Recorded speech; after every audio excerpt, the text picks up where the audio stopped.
that I'm using the right microphone. Oh, I sounds am. good. Okay, cool.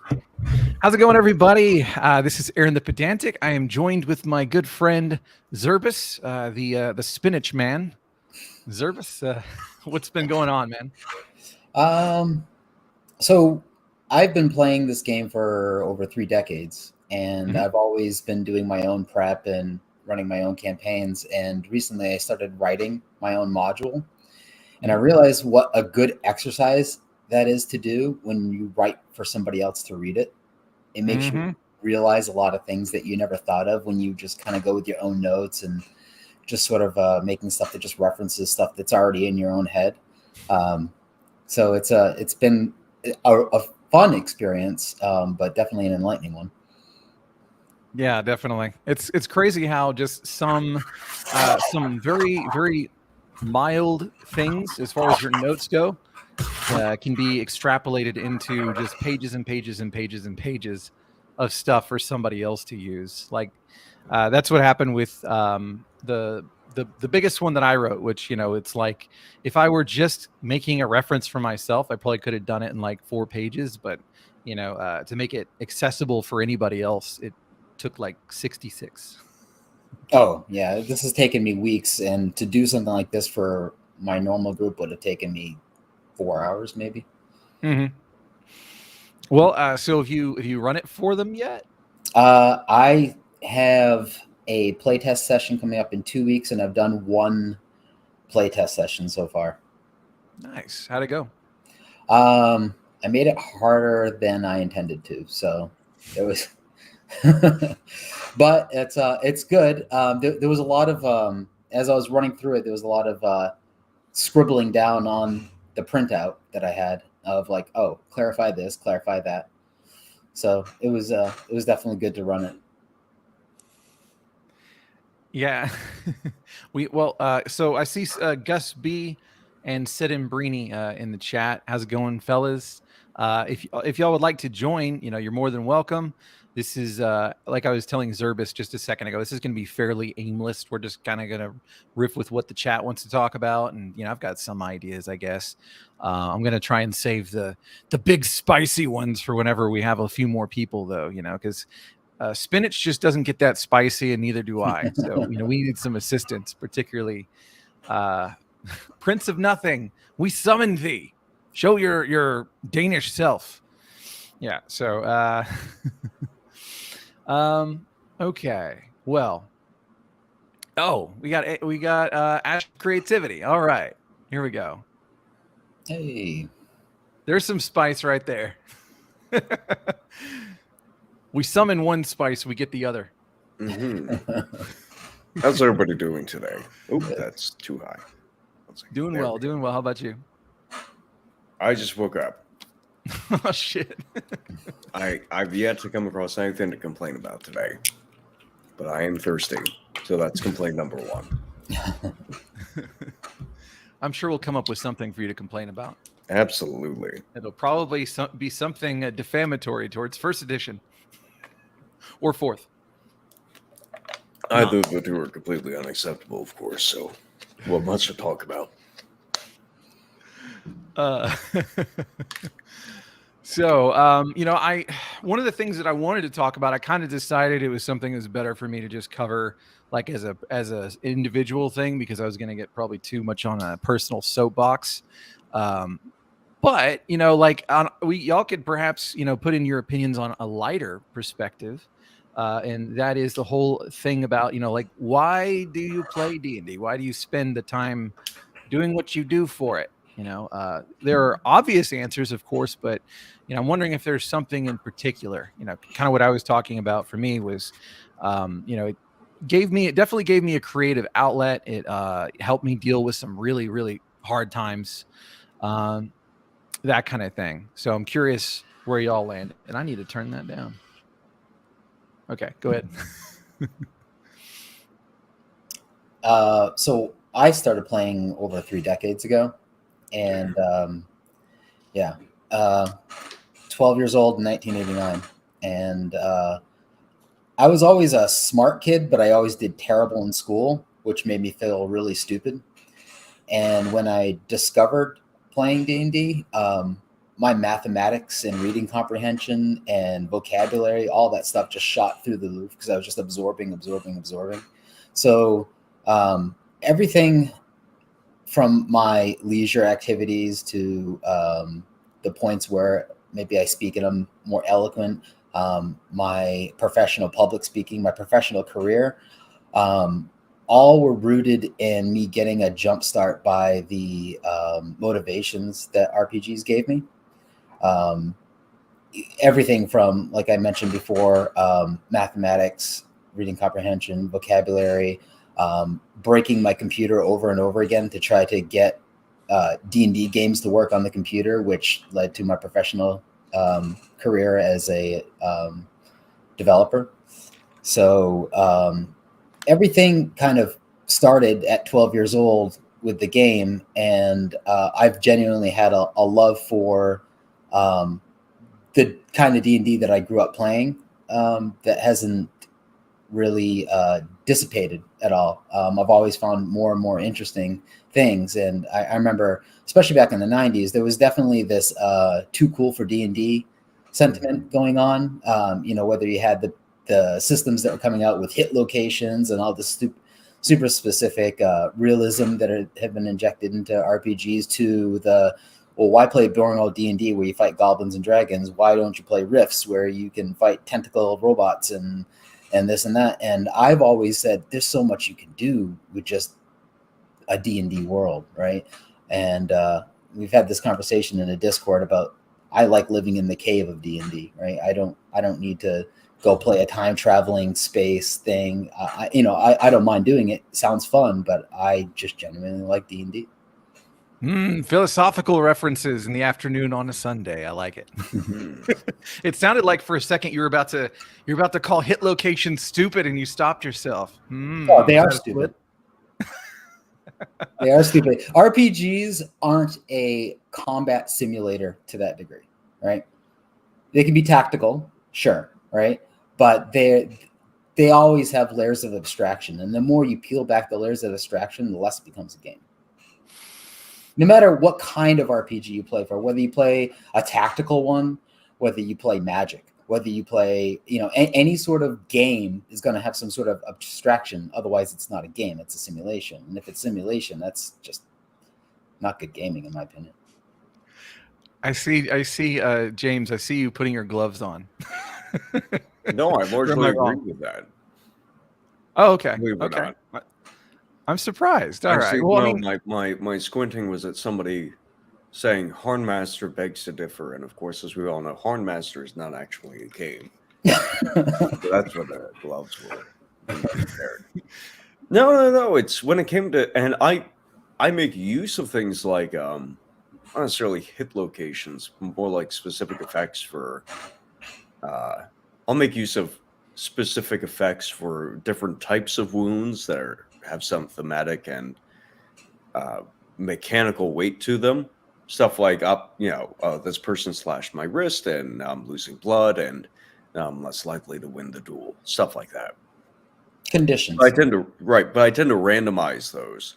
The player gets to say, I would like to attempt to wound this person, but they don't get to say, well, I'm going to move the blade 3 inches to the right so I can slash at the eye. Yeah, absolutely. I'm thinking of, I kind of like hit locations in a way. I mean, I haven't done anything that uses it so intensely like Warhammer or anything like that yet. But obviously you have like the beholder where you have to find out like which part are you targeting, and it's completely abstracted. You don't get to choose. I would say maybe you can choose if you take a significant penalty to hit. If you're losing like 20% on your chance to hit, then maybe then you can go for a specific eye or something, or a stalk rather. But I don't know. I do like it. I think that like obviously I really enjoy critical hit charts whenever we have those that will go into like what part of the body are you actually hurting, and how significant is it. I do love all that stuff, but I see what you mean about, just there is kind of a critical mass where all of a sudden it's like just an exercise in pure combat simulationism, and I don't think that's really what we want. We just want it to be engaging, tense, um, little surprising. We don't want it to be where you can just calculate what the end result is going to be. Yeah, somewhat Uh, believable. Yeah. So yeah, I think that's a good way of looking at it. Yeah. Well, much easier to handle from a design perspective if I'm treating them as largely being on if the where and what of the effect is treated as happening mostly by accident. Mm-hmm. And that fits in better with the fiction. Chronicles of Amber, it's a feint and a screwed up parry that results in Corwin cutting the hand or wrist of his brother Eric. I believe it's Eric, yes. And this accidental cut is what results in him winning a duel that he previously thought unwinnable. Right? And so it's in the fiction.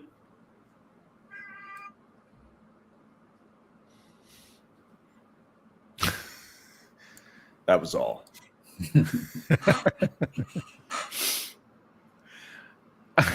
So thank you, Thomas, for reminding me to put names on here.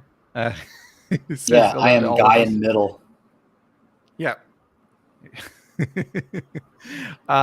Patrick Mullen left a comment that I appreciate. He says, no game is either simulationist, gamist, or narrativist. They are always a combination of all the above. Some people love it, location tables and season of taste, what works for the verisimilitude you're trying to pull off at your table with your players, and in what genre is a real question to ask. Absolutely. If you're trying to pull off something that's very pulpy, you really don't want to be going into a whole lot of those things, I would imagine, unless maybe if you're like using mechanics that are more cinematic than otherwise. I've heard like the Modifius Conan is really good for that. I kind of wish we had craft. Those are all dials, right? Those are all dials. Simulation, gamist, narrativist. If you were gonna put those on a little console and you could change the dials. My main criteria is that you can play it fast. Mm-hmm. Is that you don't have people sitting around the table being bored, figuring out minutia, right? So, and I think that some of those games get into the danger of spending too much time. Okay, roll to see if you hit. Okay, roll to see where you hit. Okay, roll to see what that effect is of where you hit. And if when you triple the rolls of what you need in order to go around a table, then people are going to get bored. It's not always exciting. Yeah, I agree completely. First off, let's say hello to Yield Geek. Geek. Hello. How are we all tonight? It's night well. here. How about you? I am absolutely fine. Absolutely fine. I've got to go to work in about an hour, but still, such is life. Hey, we're happy to have you. Well, we can. Shoot, my brain just released what we were talking about whenever I was like, oh, let's get Geek in. Now he's ready. Did you see one of Geek's most recent videos about the potential competitor to Drive-Thru? No. And just to be, I guess, perfectly forthcoming with everybody, I really haven't been watching anything on YouTube in like a few weeks. So I know next to nothing. The only thing I've been watching on YouTube is really just music videos, and I'm really just listening to music. So I'm going to catch up on everything. It's just been, I'm trying to get stuff sorted for me. So, but do you mind? I take no real credit for that. I was merely reacting to the live stream I heard where it was all talked about, and just wanted to give my support for it. Well, that's where I heard from it about it. Anyway. Well, so what's the deal with it? Because, like I said, I don't have any idea. Well, one of the regulars at Legion of Myth is looking at setting up an apolitical website for creators to sell their gaming stuff. So you know how Drive-Thru and DM's Guild can be a little bit heavy-handed sometimes on what they put on the site, that it's got to adhere to the message and all that sort of stuff, and it just and the fact is that they've got pretty much a monopoly on the market. It's very difficult to get any visibility without going through them. So the idea is, it's very early stages at the moment, but the idea is that somebody's is trying to set up a rival. Yeah, and that's a damn good thing to have. So the stuff like what was happening with Venger, for instance, it seemed uneven, and at least on the drive-through end, I don't know like if there was anything with any other platforms, but it did seem uneven because it's it seems like now I'm saying this even though I haven't read the stuff that he put up there. I just have heard interpretations from other people whose opinions I hold pretty highly. Hold them in high esteem, so I can trust that it's probably not any worse than what they're saying, but it sounds like it does sound a little bit uneven, and that is not a good thing. And yeah, as long as that monopoly is there, it's people have no choice but to either comply or just get out of the business, really. So the point of my video, I don't particularly like the guy who caused the stir. I've never had any real dealings with him. His stuff he makes is of no interest to me, but I support his right to get it out somewhere, and that's it, really. Yeah, Grim Jim has a pretty good video about why he didn't do that, why he wouldn't go out and make a competitor, which has some valid concerns. Primarily that if it's the only alternative to Drive-Thru RPG, then all of the rejects or maybe vile personalities would gravitate there, and then all of a sudden it becomes known as the place where the shit is. That, of course, okay. that's got to be a worry, I guess. Yeah. One of the things they were discussing was regarding what sort of stuff was going to be on there. Was there going to be any vetting at all?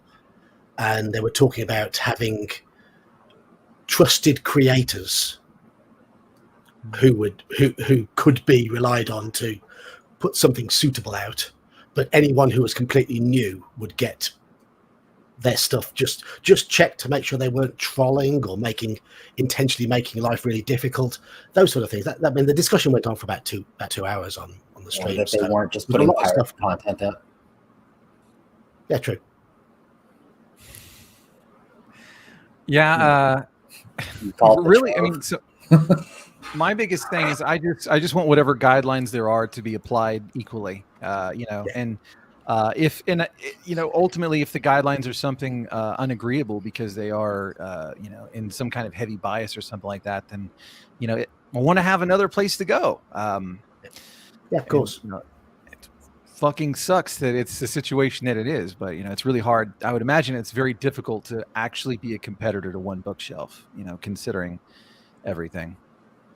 An easy way, I saw Bill Allen's comment about making an e-commerce site is one thing, but handling print-on-demand physical books is quite another. Mm-hmm. If I was really lazy and I was doing this, I would make it so that every product would have a Lulu link. It's like, it's up to the publisher. If they want it to be print on demand, they set up an account on Lulu, and then you just link every product to Lulu and just let them handle it. Yeah, there's going to be logistical concerns to take care of, and those are probably not going to be as bad as the social concerns to take care of. Because, Drive-Thru RPG, just briefly, I actually quite like the idea that they would ban people for attempting to using their site's guidelines to shitstir. I'm actually totally okay with that. Because, God, I find it annoying. As a shit stir, I want to beg to differ on that. Just like, I created something intentionally against their TOS, and now they've removed it, and now I'm going to make 80 videos. No. Okay. Yeah. So I was thinking more in terms of somebody like who's who's staying exactly within the guidelines and still stirring shit. Like, to me, that's my my area. I like to be just on the border, you know, because that's maximum. All right, it's like, because try through at a point, it's like, all right, well, if you're going to use our platform to attempt to like provoke us into getting rid of some of your stuff so you could generate artificial interest in it, we're not interested in that. We're not interested in the added stress or whatever market you would bring to us. We don't want your business. I was like, all right. I think part of the Understandable. point. I think part of the point is that they're only falling down hard on one side.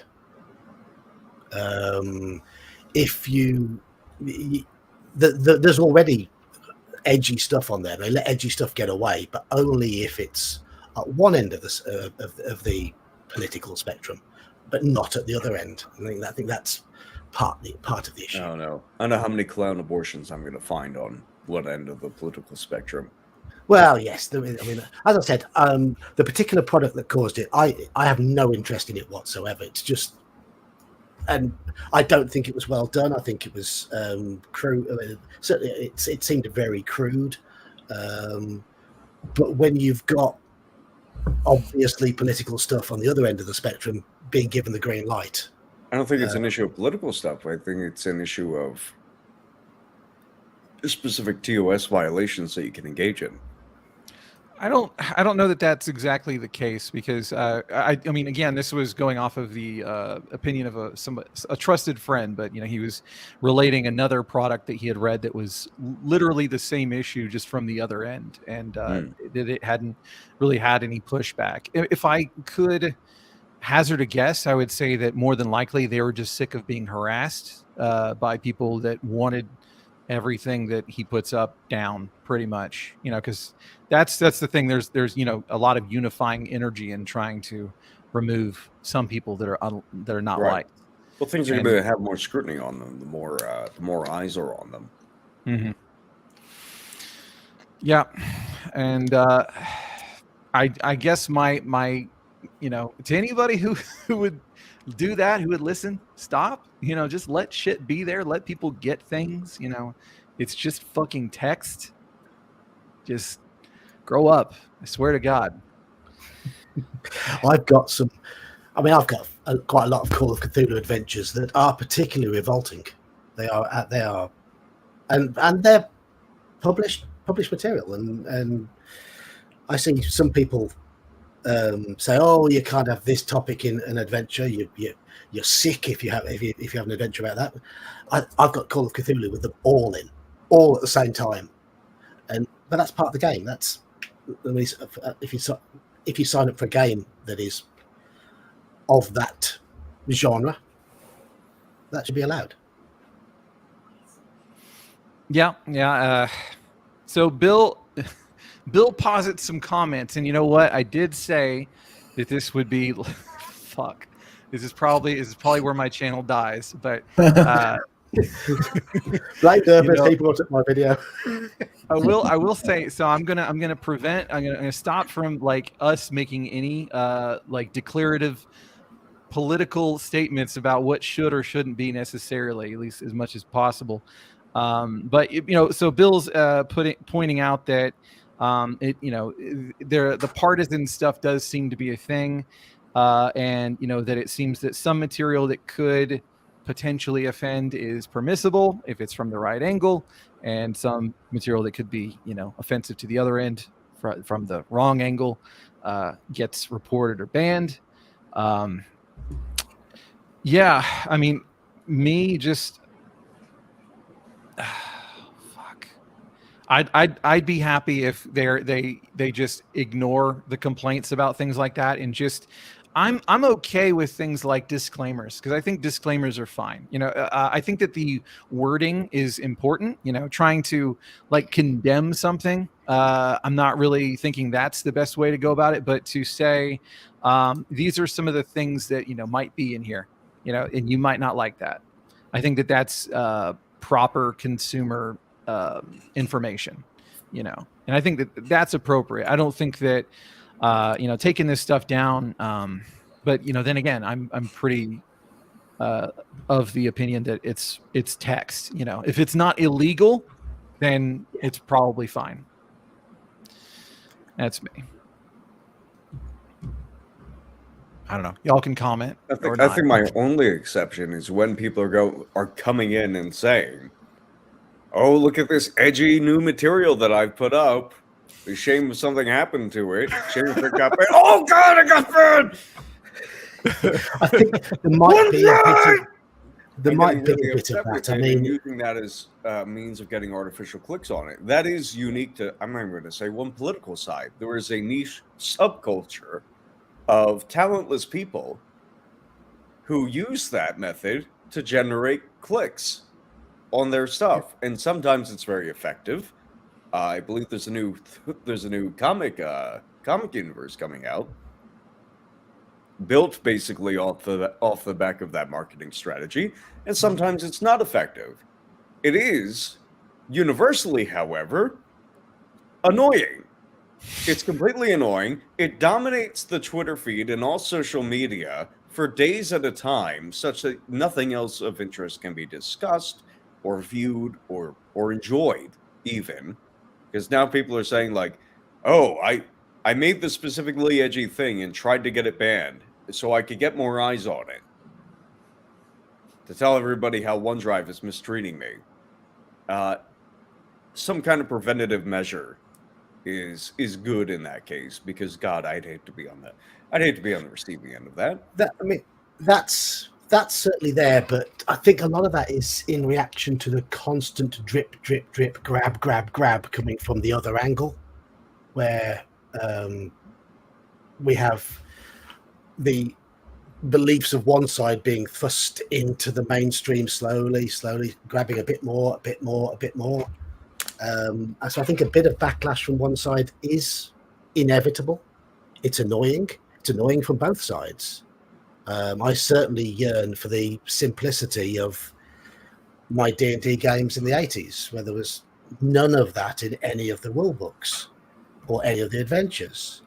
And certainly I had a few Marvel comics in the 80s that just, it all just seems so very innocent.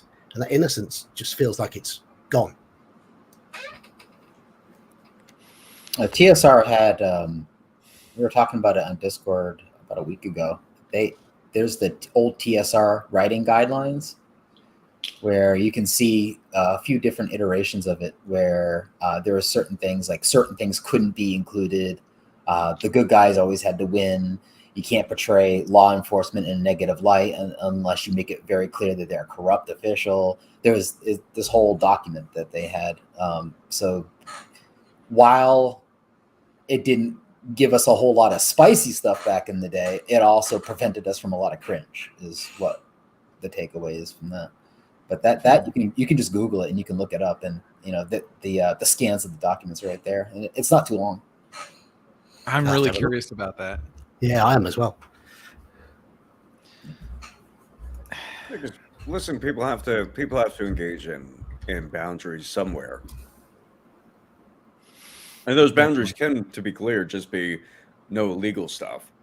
But if I was running a publisher like OneDrive, I would absolutely include a clause that folks who are attempting to engage in hostile business practices, like attempting to violate TOS so that they can point to it as being like, "Oh, see, they're banning the political stuff." Like, no, I'm banning you. I'm banning you for engaging in this behavior. It's annoying. We are collectively saying, go away. Stop doing this. If you want to continue being sold on a platform. The TOS just says, "Don't piss me off." That's another acceptable one. No, but they did it in such a more sophisticated way. I'm jealous that I didn't think of it first. Anyway, I appear to have derailed your conversation. So No, not at all. What were you talking about? Really, whatever the hell comes up. So I mean, that's just kind of the kind of day it is. I just wanted to chill with the bros, as it were, and any ladies that come by, you're also welcome. Don't worry. I put the link in Discord. It looks like YouTube blocked me from posting a link in chat. Probably for Oh that yeah, reason. yeah. But the it's in the round table. If you're curious, just scroll down to about a third of the way, and you can see the document. If you're you want to see what they had to follow back in the day. Definitely. Yeah. I'd do it now, but then I'll get all laggy and shit. So I'm not gonna do that right now. Interesting. It's much like the comics code. Interesting. Oh, so Bill asks, did we already discuss the new D&D movie? And I knew that was something that we could discuss. So I watched the trailer literally 4 minutes before starting this. Let's get y'all's opinion. If you've seen the trailer, what do you think? Remember that first D&D movie with Jeremy Irons? It looked just like that. Really? I didn't see a different aesthetic than I saw in that movie. Okay. That's an interesting one. Geek, you look like you might have a thought. No, my thought is I haven't seen the trailer and I'm not very interested in it. Come on. I'll be honest, I don't watch a lot of films. My kids and my wife will watch a lot of films. Well, I'm just buried in YouTube videos talking nonsense most of the time, or reading D&D books. I was pleased to see the gelatinous cube and the mimic. You know, there was cool things that you look for, and then there's other things. You know, so every cool thing they showed like 2 not so cool things. So, I mean, what did you expect? I went in with the worst of expectations, so I left with a pleasant aftertaste, because it at least looks to me like it's going to be fun. And to me, that's a good thing. I mean, I'm also somebody that watched the Legend of Vox Machina, and I actually really enjoyed it. Again, because I tempered my expectations. All right, James. I'll go see it. I'll definitely go see it. I'll punish myself. I muted the word owlbear on my timeline. That is my thoughts on the D&D movie. I was reminded of a class, a strata, if you will, of irredeemably stupid people who can never stop talking about the same exact thing, perhaps for weeks on end, and providing no new commentary on it, just repeating the same thing that somebody else has already said, seeing it and say, I must also write this out in the same way, same number of characters, no difference in speech, and click tweet. I'm watching an egregore spread through a social network or reveal itself throughout a social network on the same thing of, who cares about the owlbear druid turning into a thing? I'm like, I don't know anybody who does care. All I find are people saying that we should not care about whether a druid turns into an owlbear, and this is the most boring commentary I could possibly imagine. So I had to mute it. So that's wow, you know why I was doing that, right? Movie is it brought a lot of people out who are obviously not individuals, but instead part of a larger social network, acting as a single organism and operating them as though they were pawns because they have no higher brain function with which to operate society. Harsh. I hope they all have terrible lives. Oh God, and wish no! them nothing but misery. I disavow James's statement. So I mean, really, I think that the whole reason that you get that experience is because there's so many people that are like, oh yes, like, comment, retweet. They get all excited because they're seeing that opinion that they like, and those are the people that I think are the most active on there. Also, I suspect that they're probably the ones that spend the least amount of time thinking about the game. Right. One would hope. I'll say this, though, because I also have not watched the trailer, but I did receive a clip or like a GIF or something like that. Apparently, there is a labyrinth or dungeon set up in an arena in the movie. Ostensibly, somebody is making that prediction that there will be a dungeon that the adventurers have to go through within a given arena. Hey, and I think that's totally appropriate for a D&D movie. Of course. Yeah. Well, I mean, just because now I want to annoy James a little bit, the owlbear thing. So let me tell you how much I don't care because I am a good person. Uh, no, uh, actually, so my whole thing is, it's just wrong. It's just wrong. I don't really care that it's in the movie. Like, I know that there's probably going to be some people like, oh, I want to do that like in the movie, and that's going to annoy some DMs because they're going to be like, well, it's not like a natural beast. It's supposed to be, created from wizards and stuff. So, I know that's going to be a pain in the ass for some people, but I don't really give a shit. It just, it looks like it's going to be fun. Who was it that pointed this out? Alex. He says it's ye olde Guardians of the Galaxy. And I think that that's a great way of putting it. It looks like it's going to be going for those kinds of vibes. So, I mean, Guardians of the Galaxy style adventure with a D&D coat of paint. And, I don't know. I think it looks like it might be kind of fun. It might get some people interested. I don't hate normies, so I'm down with that. I especially now that I unfortunately had to cut my last AD&D game just because I needed to make more time for myself. So now I'm only doing 5th edition. So if I had problems with anything that conflicts with the traditional stuff, then I would probably die very painfully inside. So I do need to pick you. There's something that's been nagging at me for the last week or two. It's the pronunciation, and people know what I'm going to say. People who've seen my videos recently know what I'm going to say. When you say "ye," when you ye olde and ye old, that Y is Old English for TH. Mm-hmm. So it's you told me that. Old. Yes. So stop it. Listen, this is how my English teachers did it. Right. Blame them. Blame those damn Texas English teachers. Yes. Anyhow. Let's see. Venger coming at us live from VengerCon. How's it going, man? I hope it's going well. Yeah, I mean, I knew that was what the word is, but as far as it's not how they pronounced it, though, is it? Is that what you're saying? That's how they pronounced it? It's just the. It's pronounced the. So it's an old way of writing TH. Wow. Okay. That's you learn something new every day. Learn something useless every day. I don't know about useless. I like archaic knowledge like that because then I can annoy people with it. Especially younger folk. I like annoying them with it. Okay. There's a 2018 movie, The Headhunter. It's a good idea for a solo one shot. Y'all heard of it? That's a good movie. Oh yeah? Yeah, it's a really good movie. Most recent 2 movies I watched were The Northman, which was bad, and The Cursed, which was excellent. Talk about a good werewolf movie. My goodness. Is that a new one? Yes, quite recent. Within the past 6 months. I think I saw it in November. Stream or theaters? Theaters. Okay. If it's still in theaters, I'd highly recommend seeing it there.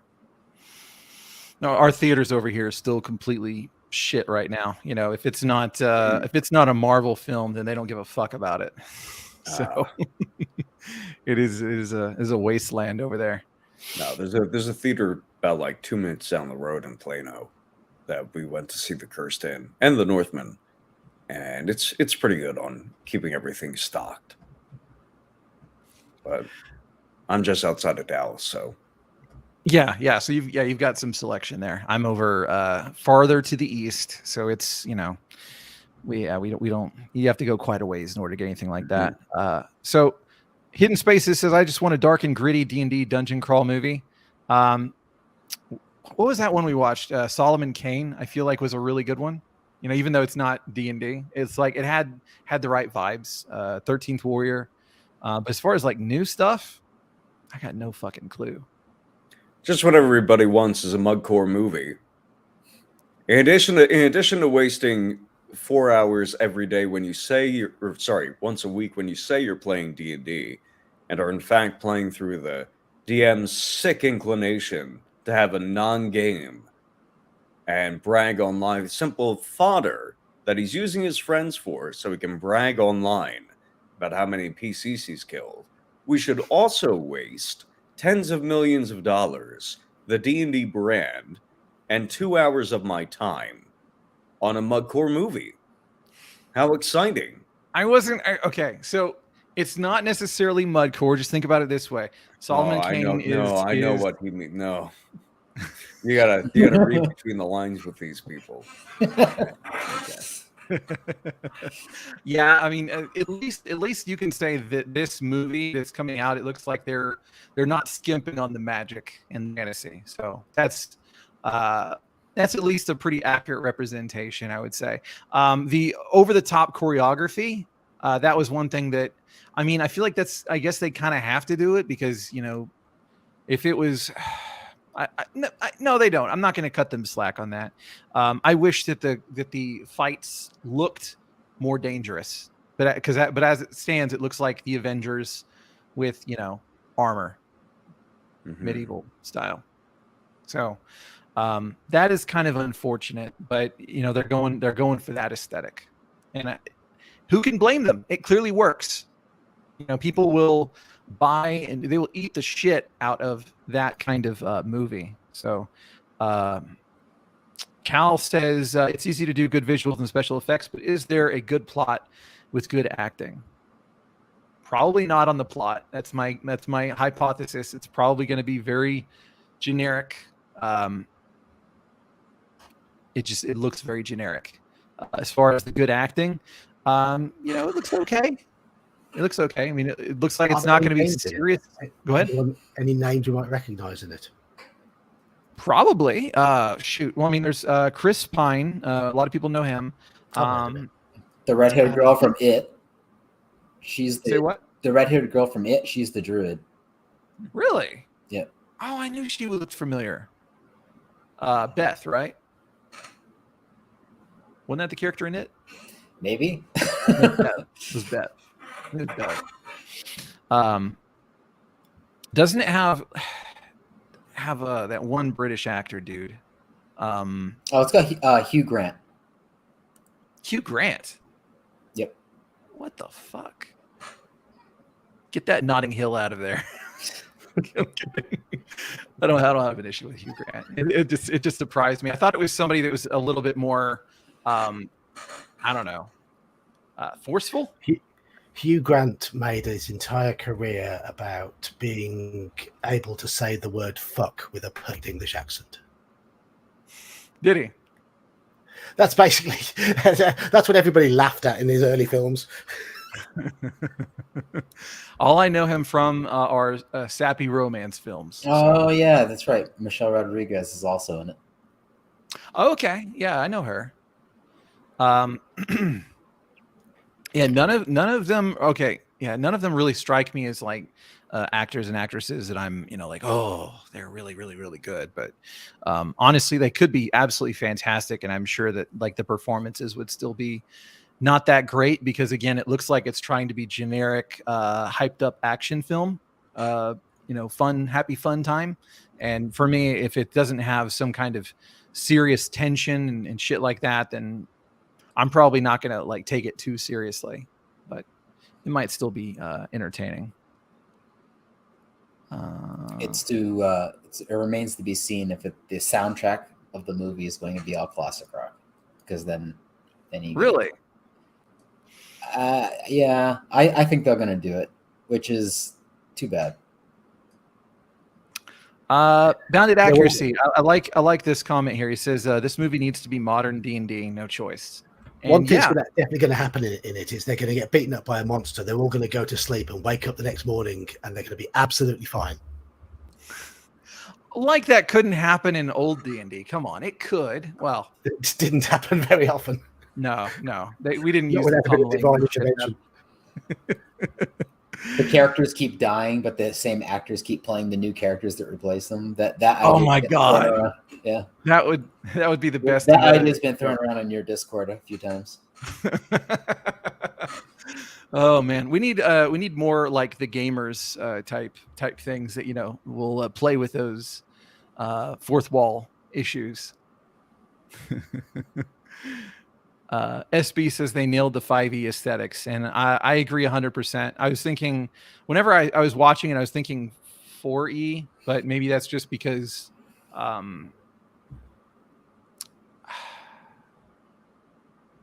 don't know. At 5e, I still I kind of maintain is like a slight middle ground between that hyper intense magic everywhere thing, and then the kind of like a little bit more restrained old school stuff. I feel like 5e is kind of like 75% of the way toward the magic stuff. It starts off like that, but then around level 5 or 6, it balloons. Yeah, that's my experience. That's pretty true. Low level 5e is very subdued comparatively. Let's see. Old school OSR movie would be unedited in black and white with real crappy special effects on purpose. Yes. Iron Gauntlet is a character dude to wrap himself. Going to be randomly misquoting Monty Python throughout the film as well. I doubt it.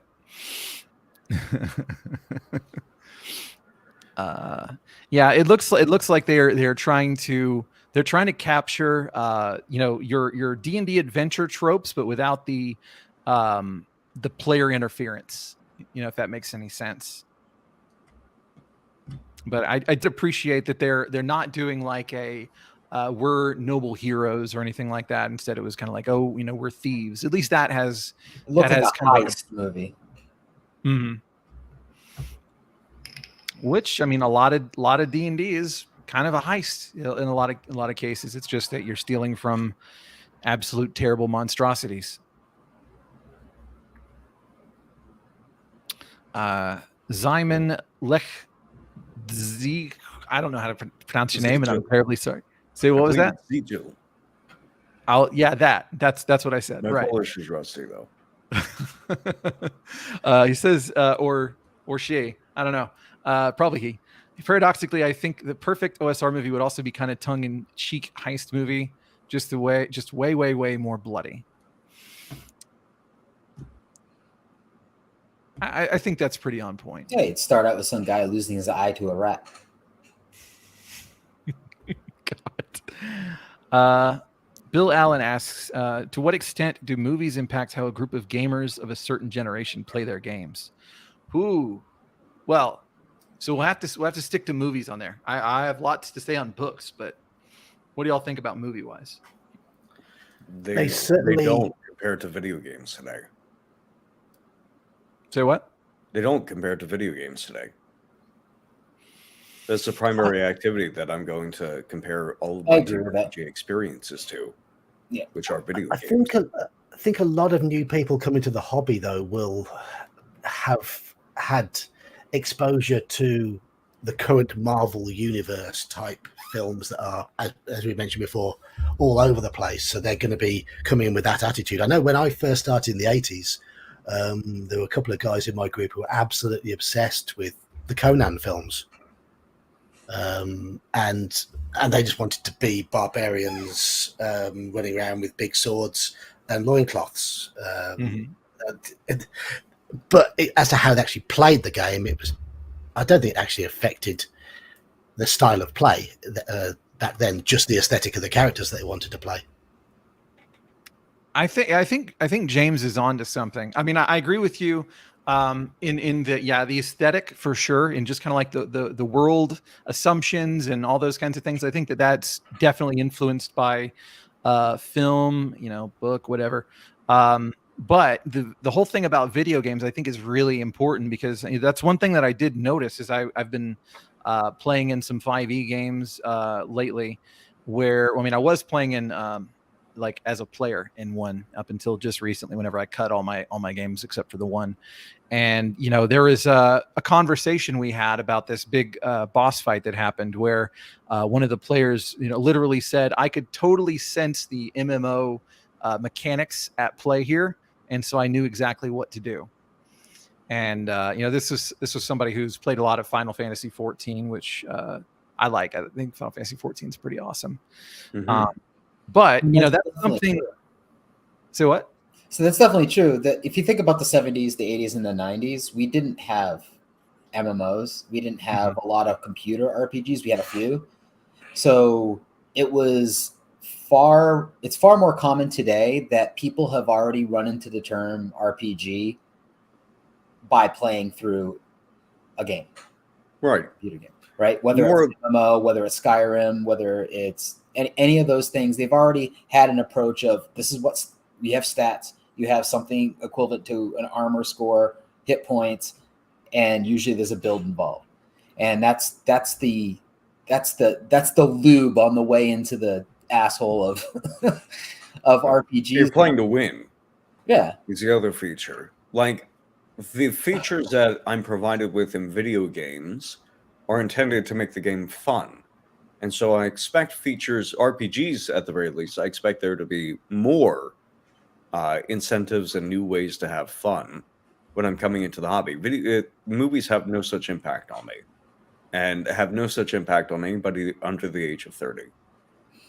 From flavor, I mean, I definitely got to say that the Avengers movies definitely have they definitely have some sort of influence, right? Nothing to do with 5th edition or the current RPG hobby, unless of course you're playing a Supers game. I think it's more of like the colorful array of cast of characters where everybody's different, everybody's a different color, everybody's a sense of humor, maybe. But those Avengers movies are, which is unfortunate because Joss Whedon is not funny. But like those movies are all playing on tropes that's just content being used with like basic tropes, but it's the most content that's being produced. Yeah. And even then, I'm going to experience that far more in something like Warhammer Vermintide has your cast of 5, right? It has your 5-man band. Or struggling to think of others at the moment because I'm just thinking about Vermintide quotes at the moment, but yeah, I don't want to undersell the. To me, I just think that like overall, whatever kind of media you're consuming is going to have an enormous effect, and film is the easiest buy-in. I think. If only film and video games. Video games have the highest volume that these people are going to interact. Like this person might see like two or three Marvel movies in a given year, like maybe a movie or two and a show in a given year. But they're probably going to play video games for like the entirety of the year. I mean, that could be true. We also do have, TV shows now, although it's not D&D, like the Game of Thrones, for instance, and that gives you a lot to chew on, at least if you're willing to introduce, political intrigue and stuff like that. It doesn't help like mechanically or anything like that, but it definitely has an influence. I remember whenever I was watching Game of Thrones, I was like, oh, that's an interesting way to have a conflict between this person and that person. I might want to adapt that. This is an interesting way that they have this fucking the building structures, how they're presented, the castles and their defenses and their tactics and or lack thereof. Or lack thereof.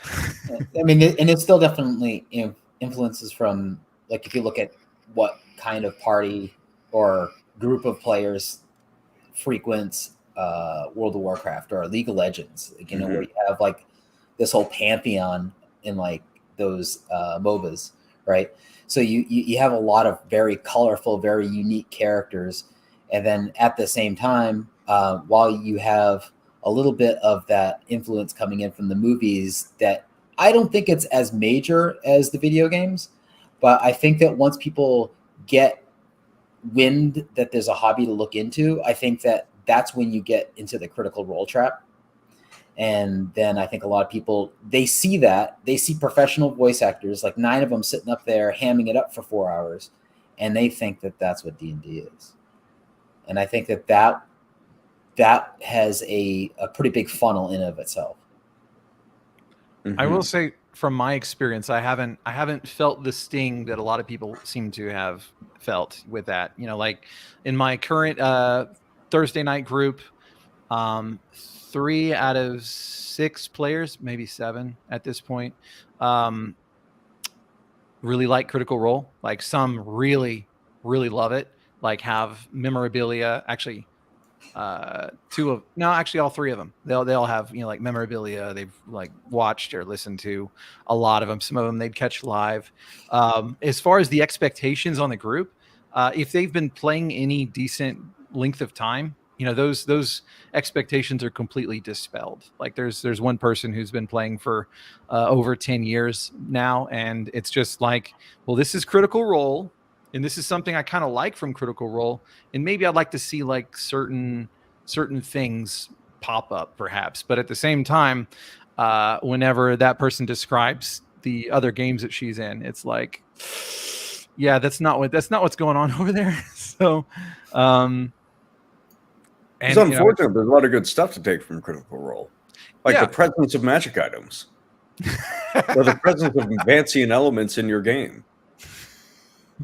That horse is already dead, James. Matt Mercer is far more connected to the history of Appendix N and the literary inspirations for D&D than any Mudcore game ever will be in. Ever has been or ever will be, I suppose. Yeah, I can't disagree with you on that. You know, because I have listened to a lot of this show, at least the first season. Back whenever I first started the hobby, I listened to like 70 episodes. And you know, I did watch the show, you know, on Amazon, and it hits the notes that it needs to for D&D, in my opinion. You know, it's got more magic than Greyhawk, but it's not Greyhawk. You know, it's this other thing. But it's still not so overboard that it can't be. You know, that it feels like it couldn't be D&D, if that makes sense. And it's still. I have an opinion that Mudcore is a reaction to modern RPGs. I think it's just overcompensating in the other direction, and it's not a good alternative. No, I think it's always been there. I think the instinct or the urge to always grind your players into dirt so that they can never escape your shitty dungeon has probably always been present. I get the impression that Matt Mercer, if you were to turn the video cameras off and run with a regular group of gamers, he'd be a damn fine DM running in a very traditional style, because he is clearly a gamer at heart. He is a damn fine DM. They're playing the exact same way that they did at their home game before they started recording. Is that how they? We have that because they have vines and stuff like that. There's a very weird thing where people talking in character means that like they're acting such that they're acting for the camera and not actually playing the game, which is strange because if I was a voice actor, and I am, I quite enjoy doing voices at that's something that comes quite naturally to me. I quite enjoy doing voices. I don't ever claim to be a voice actor, but if I'm playing, I certainly speak in character, and if I'm DMing, I certainly do try and put voice elements in there. I won't say they're particularly effective because I've never had any background in that, but I will attempt accents. They'll be terrible. They'll be shockingly bad. It's not the accents or the characterization that is something that I have any problem with at all. It's the 4-hour session with one combat that lasts for an hour long because each combat round takes 15 minutes to resolve.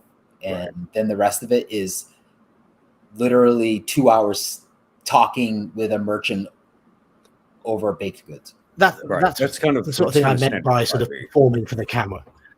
Yeah. I think that's partly performing for the camera, though, isn't it? They will be hamming things up a little. It's that's what I'm talking about. They're voice actors.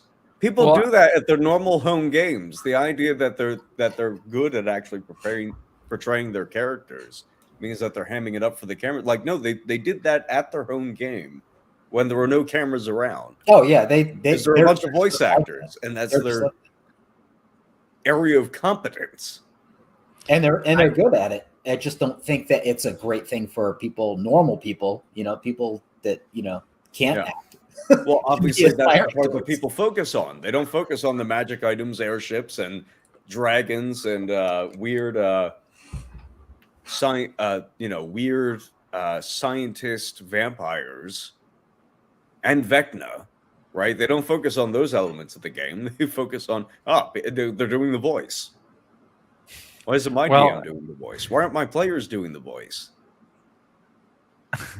I'm with James on this, and in fact, I would go so far as to say that if they were, truly trying to perform for the cameras, then they would have, they would have tweaked the game a bit so that it would be less.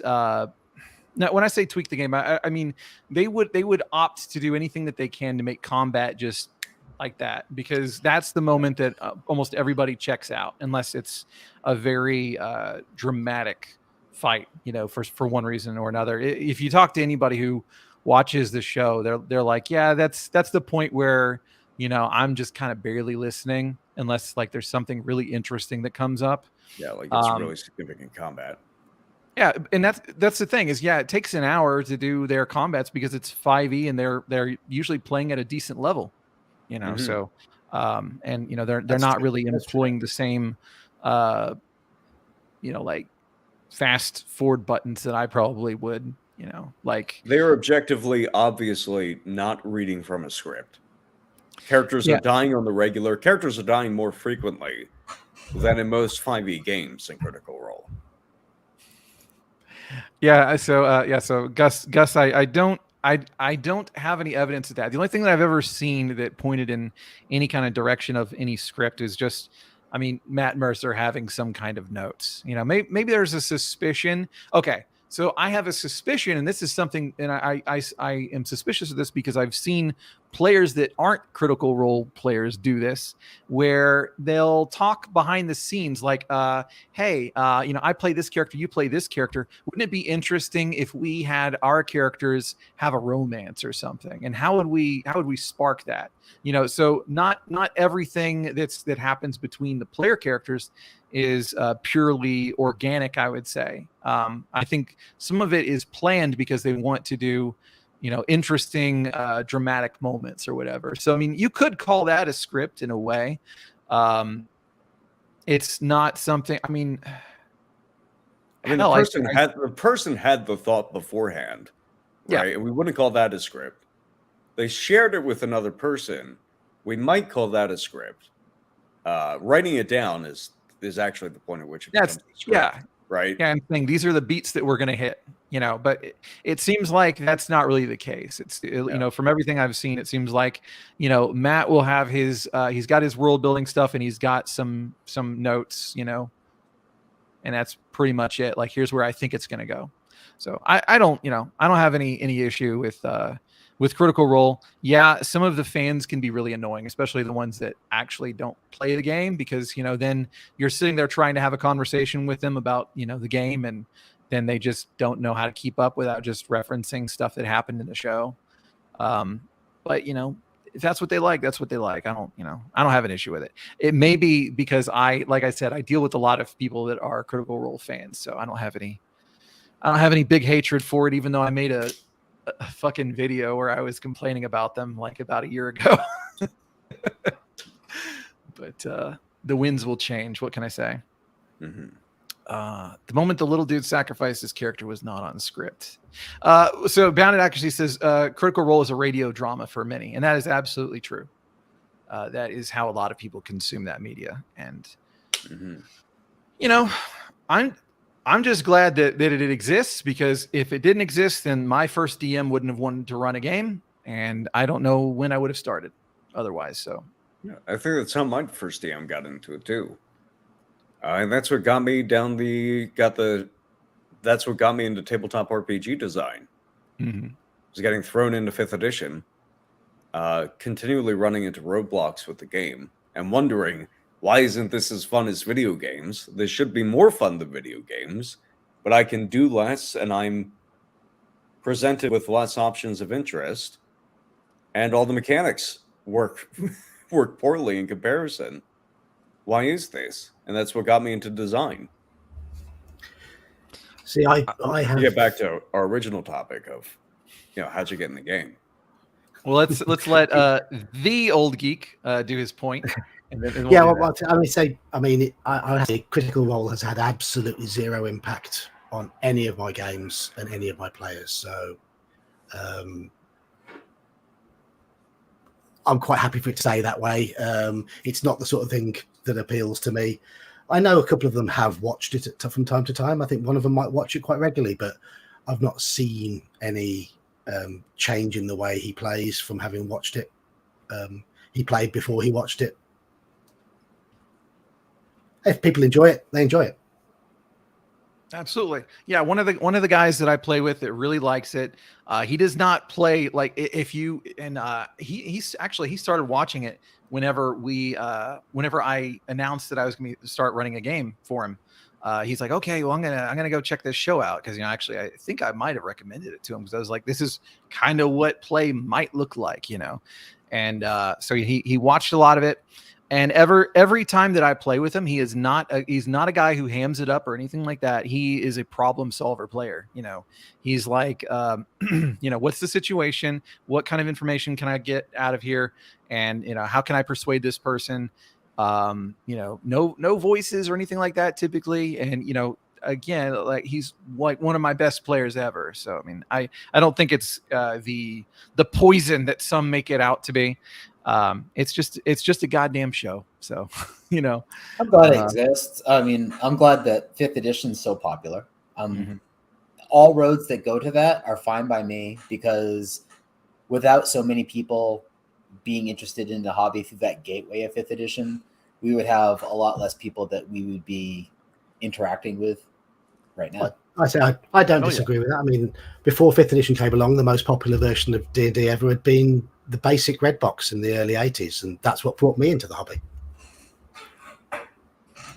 Victor has Victor says my first 5e game had a Critical Role fan in it who would just do 2-hour role plays with a shitty Russian accent. I'd just sit around waiting to go into the dungeon. Yes, I've been in those sessions too. They're fucking painful. And I swear to God, if anybody ever tries to do that at my table as a player, I will throw something at them. I'll say, shut the fuck up. Let's move on to the next thing. Stop hogging the goddamn spotlight, That's the worst. That is the worst thing is whenever people are they're being so self-indulgent that the game has no momentum. Ugh. I apologize for your experience, Victor. There was one more comment that I wanted to. Bounded Accuracy says, I've been in multiple firefights. People don't stay until everyone is dead.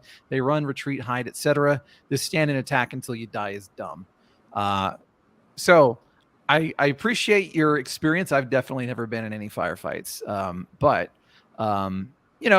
we are abstracting it here. I would say if James would probably be the kind of person that would be like, well, maybe we can introduce those kinds of things as, satisfactory mechanical things, which, we've got them to a degree, cover works like this, being able to make it where people can withdraw without enormous penalties, etc. But, I'm usually okay with the abstraction depending on how the game flows. Like in first edition, I'm just like, fuck it. We're just going to go through these rolls and see who's, if you're going to retreat, are you going to retreat? Are you going to retreat? Just let people make those risks and all that kind of stuff. But I do respect the personal, what am I looking for? Experience that you're providing. Well, morale, unfortunately, is not in 5th edition. And cover only in the optional. Less relevant. And the rule for it is dog shit, in my opinion. Yeah, well, I'm wiser, so I'm going to stay in combat longer.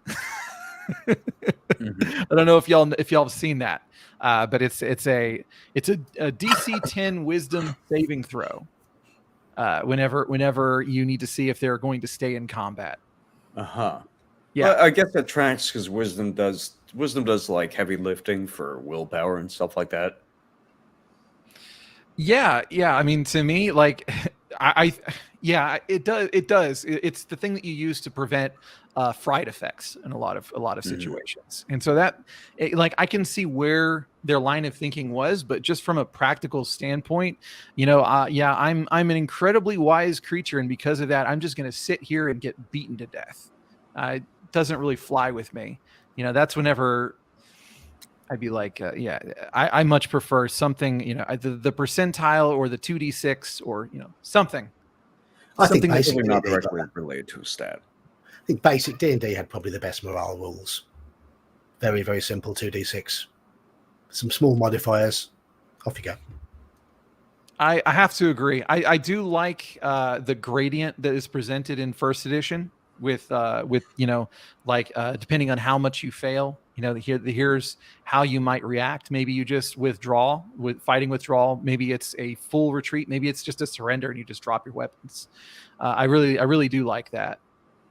But I also don't like having to do those calculations in the moment. Right. And it's very easy to see that morale is like why it's actually optional and not like core. Because as we've discussed before, not all things labeled optional in 5th edition are not core. Yeah. Or in fact, really optional. But not like there's no morale stats applied to any of the monsters in the game, similar to how there's no harvesting or loot tables or DC checks for that kind of stuff. There's no social tabs in monster stat blocks and stuff like that. So it's like, yeah, it's just some throwaway line in the DMG. It's not actually in the game, or it's optional. Mm-hmm.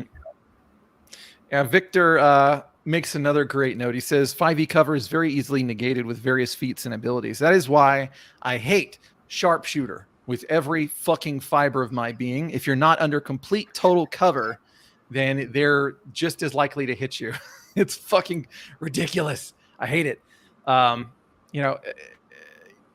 just me. I don't know how y'all feel about it. Don't disagree. No, I understand the cover. Maybe it should only go up to half cover, because I understand half cover, and like maybe you have to sync some, or maybe there's some other effect if you happen to, you still take the penalty for 3/4 cover, but if you still make the shot, there's some other great advantage because, the person was only sticking their head out, so obviously, your shot was all the more potent for. You get an additional damage bonus for having overcome the penalty of 3/4 cover. There's better and worse ways of designing it. But then there's the danger of now I'm going to have to shot. Go ahead. I'm going to have to go because I've got to be at work in 45 minutes from now. So enjoy the rest of the stream, chaps, and I'll speak to you again soon. Take care. Thanks for coming by, man. Cheers. Bounded Accuracy says, don't use feats. They're optional. That is true. They're not optional. They're core to the game. In the game that I'm running, they're a core portion of the progression of the characters and their active customization, which is already limited, terrible, anemic, and barely worth even engaging with. Tell me more about how you hate first edition. Because otherwise you don't have you get a new ability, a new mechanical ability, every 4 or 5 levels? Well, I mean, depending on your class and subclass, it might be every other level, or maybe every 3 levels or something. But it's definitely not every other level. I don't think that so with spellcasters, because of the concentration requirements, what you're getting for each level is generally a bigger fireball, and I don't consider that a gameplay advancement. But the difference I wasn't level and that either. Right, but at fifth level spells, you do get stuff like teleportation circle and stuff like that, and that can be viewed as a gameplay advancement for the wizard because it's changing the way that character plays and how they engage. Mm-hmm. Yeah, I mean, I guess for me, I don't really consider it a bad thing. Just because if we're omitting that layer of the game entirely, and especially whenever I'm also omitting multi-classing, it means that it's more of a structure that's kind of in line with AD&D or basic, where the emphasis is a lot more on organic development through play, and like what magic items have you picked up, and are you attuned to? And Multi-classing was in first edition. well, I yeah, don't it was. understand old school players' opposition to this. No, actually, I like the multi-classing in first edition. But the thing is that the multi-classing is it's a little bit different just because of how 5e interfaces with the fact that you can have multiple subclasses and things like that whenever you do that, and it's just it gets Still very for the same feature. purpose, though. So what? Like multi-classing has always existed, so that players can take it's basically a hedge against supplements. Saying, all right, we're gonna let the players basically invent their own classes, their own mechanical overlays, but they have to do it from these certain levels if they want to engage in that behavior, if they want to combine these abilities or these features and these themes. Most importantly, right? Like we don't need a class that is sort of like a cleric and sort of like an assassin. You could play a half orc cleric assassin. Right. You have that option. And it's a way of basically generating your own mechanical overlays. And the purpose is still there. In 5th edition, it's for the purpose of customization, because you don't actually have customization. In 5th edition, like maybe the first time you play, you don't know what subclass you're going to go with. But for every campaign thereafter, from first level what subclass you're going to choose. So all your decisions have basically been made before the game starts. You choose your race, you choose your class, and you've chosen to advance your subclass. You're not going to leave that up to chance or some other future decision, because your character is not likely to die, and you're going to be stuck with this character for months at a time, with no reprieve and barely any advancement. And the one way you can get around that is with feats and multi-classing. Well, I mean, the thing is, I don't really see it as too much of a deficit. Part of that is because... Well, you are a DM. Well, not just a DM. I mean, now I am just a DM currently, but that's very recent. But no, for me, like I don't really want to have the suite of abilities, from the multi-classing and all those kinds of things, just because there are certain ways that they play into each other that I'm not really keen on. I'm not really keen on how much you get just from like one level. So the way that dips become so fucking insane. Well, insane may be the wrong word, but just that it spreads. You get a new suite of abilities. They tend to like spice up your basic actions a little bit. I mean, they do, but that also means that with more options, it tends to slow, which, I mean, yes, it's something that you can control by, tipping the hourglass, saying you've only got this, this long or whatever. But I don't know. I feel like, well, even when you're out of combat, whenever people have a ton of options that their characters are capable of, it just makes it so that you end up having a lot of time spent just agonizing over, which resource should I use now? And then they're less reliant on the other player characters. I feel like I disagree for two reasons. One is because spellcasters exist in the game, right? And those guys already have way more options than anything that, like, for instance, two martial classes or somebody combining two martial classes is ever going to have access to. They have way more. The spell list is going to have way more verbs on it. Whether it's by spells known or spells prepared, then those guys are going to have access to the martial class. Those guys being the martial classes. The other thing is that you can constrict options in a way. Like there's different strata in the design, and there is a strata of constricting options so tightly that they're not going to be that the person is going to agonize over those. Because they only have 3 options, but they're going to go bounce back and forth between option A, B, and C, because they know that option A is probably the best choice. But because option B and C are there, and they're present, and they're right in front of you, and obviously, if there are so few options in the game, the designers must be competent enough to make sure that they're comparable or on par with one another.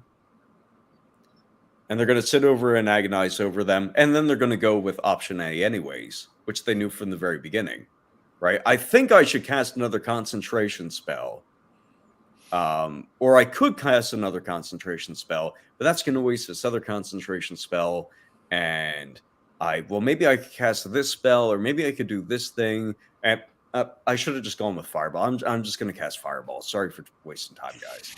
Right? That still happens. That's a design element. We're not, because some weird meme happened where people decided that the only way folks were going to have analysis paralysis is if they have too many options.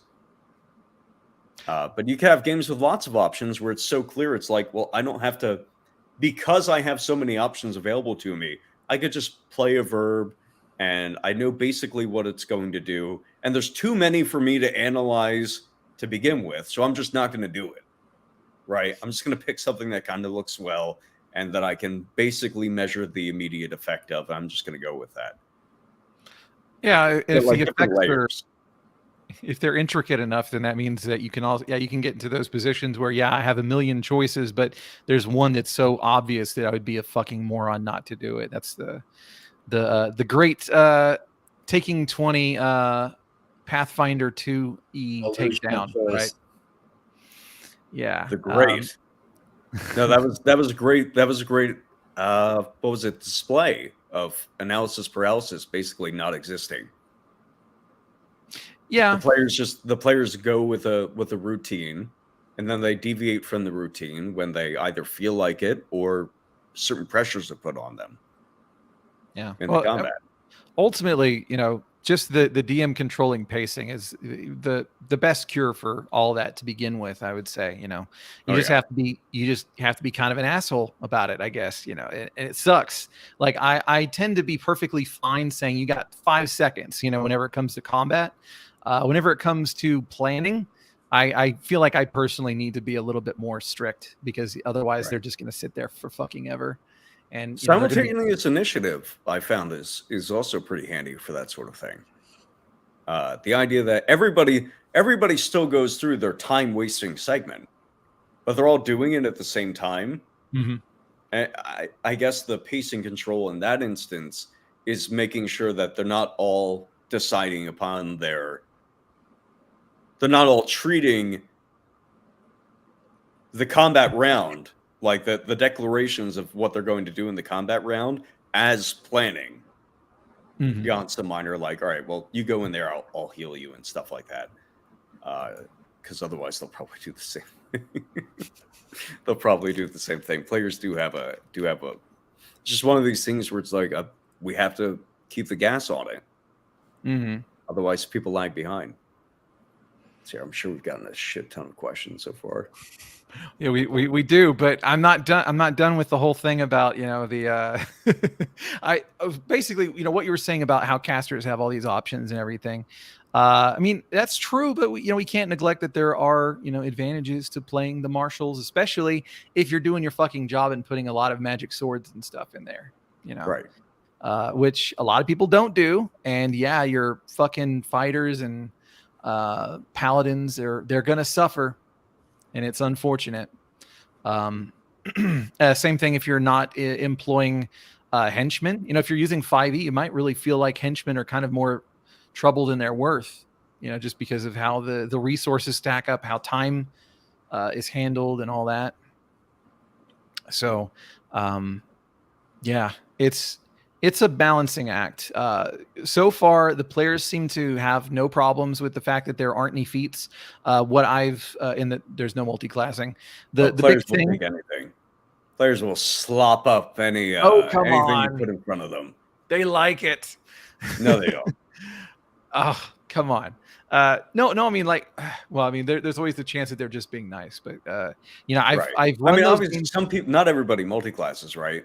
But most Right. people will take a feat if you have the opportunity, and it's about the sort of constellations of effects that it has on the game. Like if one player, not everybody wants a castle, not everybody wants a domain, but if you have one player who has a domain, that tends to put a lot of game fodder into the ecology of your campaign, and stuff like that. Sorry, I interrupted.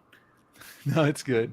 I was just going to say that the organic kind of development that I've been working with, it's really just very kind of like the kind of stuff that you would read about in the DMG, where it's like, well, time and money, if it makes sense, can do all kinds of things. So if you're going to spend an appropriate amount of time to start learning how to do something that kind of leans toward being something that another class could do, if you spend the time and money doing it, I don't really have a huge issue with it, as long as it's not replicating what it would be like to actually multi-class or whatever, unless you picked it to start out with, and you're following the particular structure. So I guess like for instance, might be being a thief who spends like a year or so at like tutoring under some kind of magician or something, and then learning like a cantrip, and not a 5e cantrip. I'm talking like the old cantrip, style, where it's like just a spell of its own that does some kind of little minor thing, and you can't just do it over and over. But it's, so it's kind of like replicating the arcane trickster in another way, kind of thing, without getting all into it. But it's just, you don't just get it because you level up. You get it because you, like all characters do with all their other abilities. The fighter, which is not made to an attacks in a round ever up until 5th level, does suddenly get to it. This is what it comes down to. It always comes back to a mechanical thing. I'm convinced it is just about like fucking the players with regards to this one element of customization. Because the fighter does not get 2 attacks until level 5. They just get it suddenly from leveling up. And we can make inferences about how they've been training or they've been learning something in the background, like being a fighter. Which we, of course, could also apply to the multi-class characters in retrospect, without requiring some additional expenditure of resources on their part. Yeah, I mean that really doesn't bother me so much, mostly because what is an attack? An attack is really just an opportunity to inflict some kind of harm, to hurt their fatigue or whatever you want to call it. And so for that, I mean, yeah, we do have kind of like the cinematics in our head of, yeah, I'm swinging twice now instead of once, but at the same time, no, you're just getting another opportunity to do damage or whatever. And so it doesn't, I don't know. Apply to any other creature. I do think that the training times are important. I do definitely. I do like training times. No, because they provide an aesthetic excuse both for the people who are leveling up at a normal class and people who are multi-classing. Mm-hmm. Because people who are multi-classing have to hear people saying, oh, well, you're just getting it all of a sudden. It's like, no, it's coming from the same place that everything else is coming from, which is my head, my imagination. I'm imagining the moment where the god reaches down and says, my wayward child, I need you to do something for me. Have a level in cleric. Right? That's the same thing that 2 attacks is coming from. It's in my head. And I have to listen to somebody explain why in his head is fine and in my head is not fine. And I suspect it has something to do with the fact that I chose to get something other than what's the next level on my character sheet. And instead pick something else so I could have a small pittance of customization in this game. Zherbus, do you have anything to add on this before I start hitting comments? Nope. You've been so quiet. Yeah. I mean, you're talking about 5th edition primarily, right? Oh, okay. Yeah, we're out of your. I didn't even think about that. You filthy ghetto. OSR I've trad 6 gamer games scrub ever of 5th edition, and I have my thoughts, but not to that degree. Okay, that's fair. All right. So first off, we have bounded accuracy. points out that training isn't core, and that's true. But for those who don't think it exists at all in 5e, it is in the DMG in like chapter 8 or something, and it's not bad. It's just very, very, very cheap. It takes longer, sort of, than it does in first edition. Yeah, it takes longer, but it's a lot cheaper, which may be good or bad depending on your interpretation.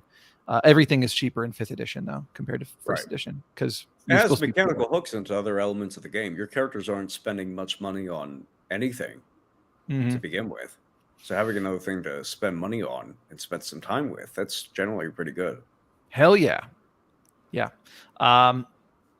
He also says feats are lazy. I'm going to disagree with that only because if you are playing with feats, then you have to know what they are, which means you have to keep up with the literature on that bullshit. And I am too lazy for that part. So yeah, what does feats are lazy even mean? From like a design perspective, a floating class feature is lazy. What is that?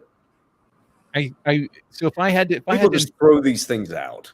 If I were a bounded accuracy whisperer, I would say that what he's trying to say, perhaps, is that whenever you are using that as a gameplay structure, then it's lazy because you're not using the organic means or the more imaginative means. Instead, you're just using something from the menu, whatever. I'm sure in bounded accuracy's game, I could say I'd like to take a -5 penalty to get +10 damage, and they would be fine with it.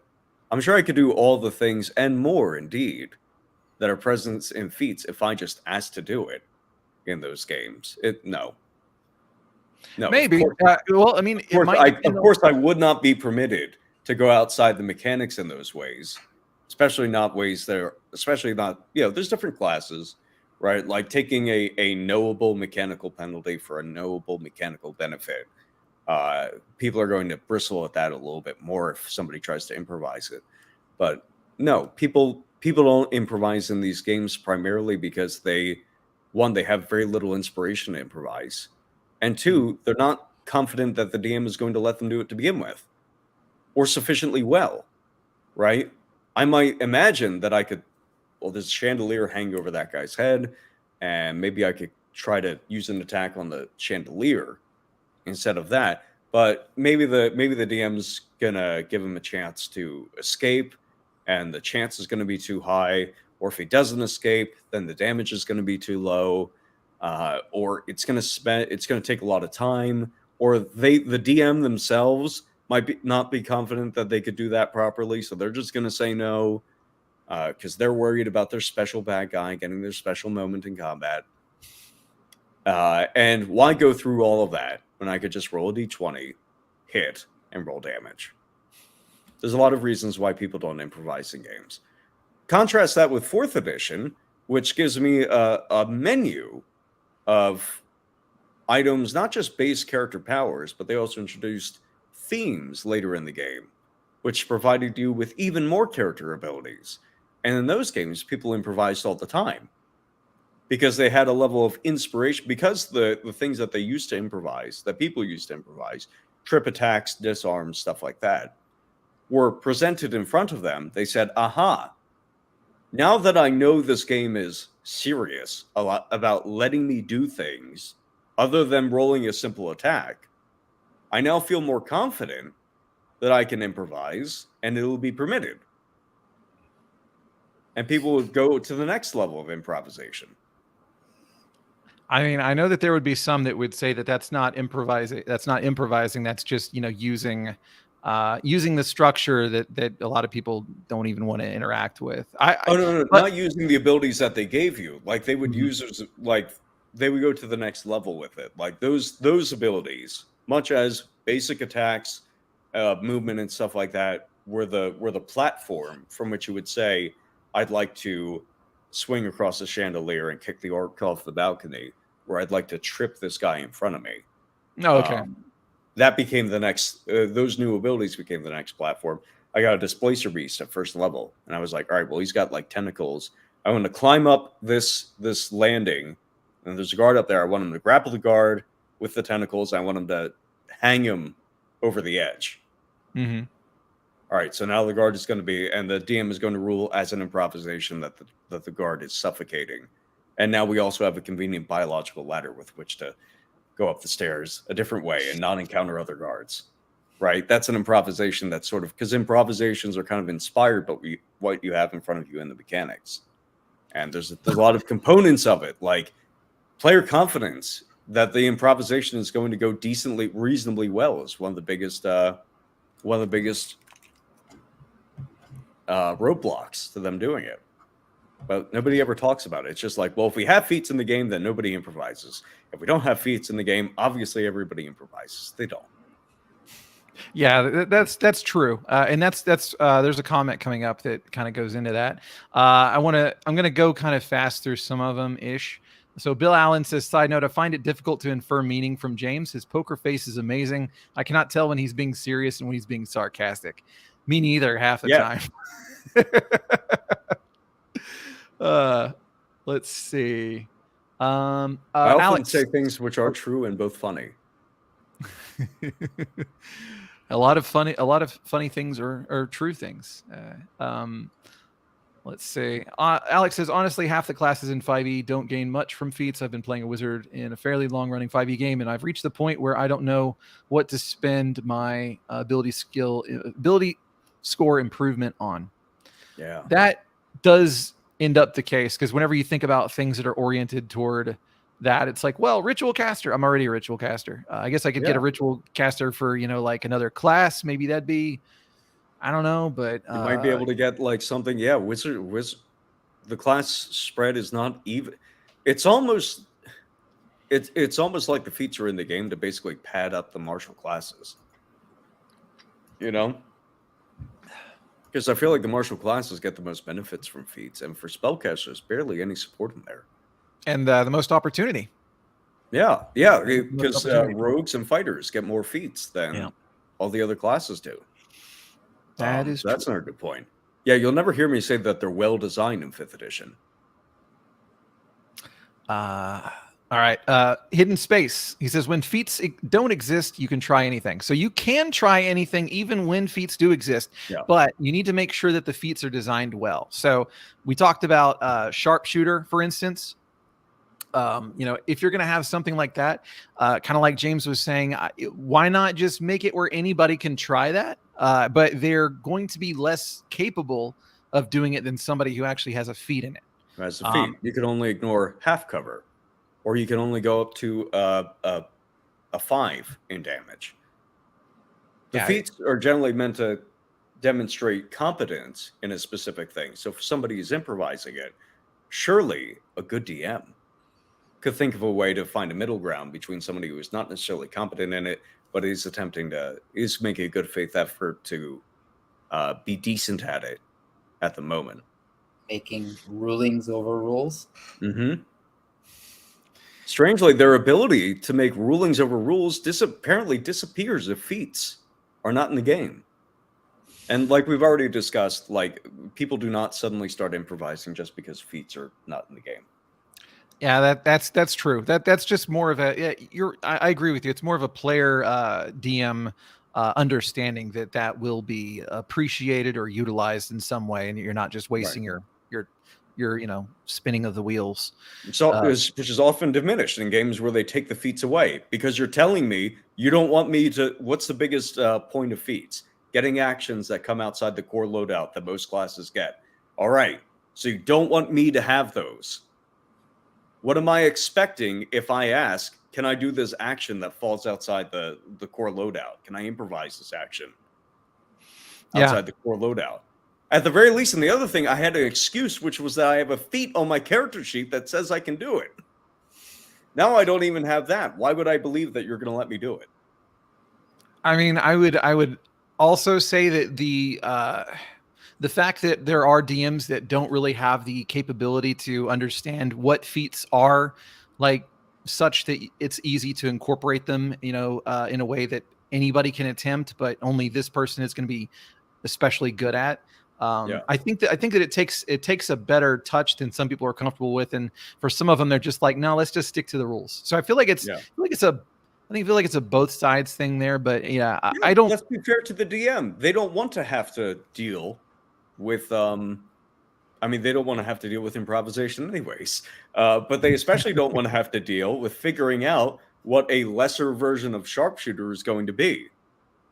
If they even get that far, they might just think, well, all right, well, I'll let him do sharpshooter this one time, but then maybe somebody complains because they have the sharpshooter feat, and that can have a chilling effect on how the DM is going to decide in that instance. Mm-hmm.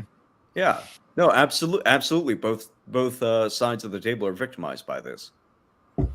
Let's see. There's a question about classless games. I don't think I have any experience with classless games. Everything I've played is involves classes in some way, so I really can't say anything. But how about y'all? I'll let you go first, Zherbus. Everything I played has a class. I don't think I've ever played a classless game. Magic the Gathering. Classless computer RPGs.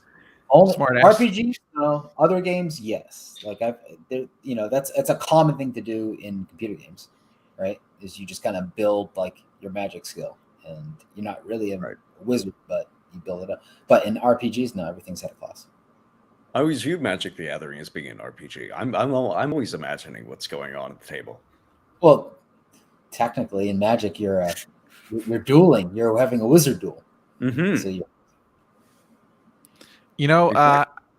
there was a comment that cleared this up for me. I guess I have played a classless game because and not like a game that is without class. I have played several of those. But when it comes to games without classes, technically actual fucking monsters is it's a tri-stat game, and like there are archetypes, but they're not classes. Like they don't have all these things built into it. It's more like where did your monster come from? How did they come into being, kind of thing.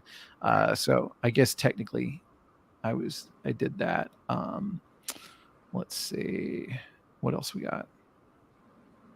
Just briefly, I actually tend to not like classless games on account of an option problem for when people are developing their characters, not playing them at the table, but when they're developing their characters, choosing what they're going to level up and stuff like that. I think if you have pages upon pages upon pages of feats, class ability, they're basically all feats in that case, in the case of a classless game, because feats are just classless abilities. That tends to have a deleterious effect on the player's ability to make informed choices.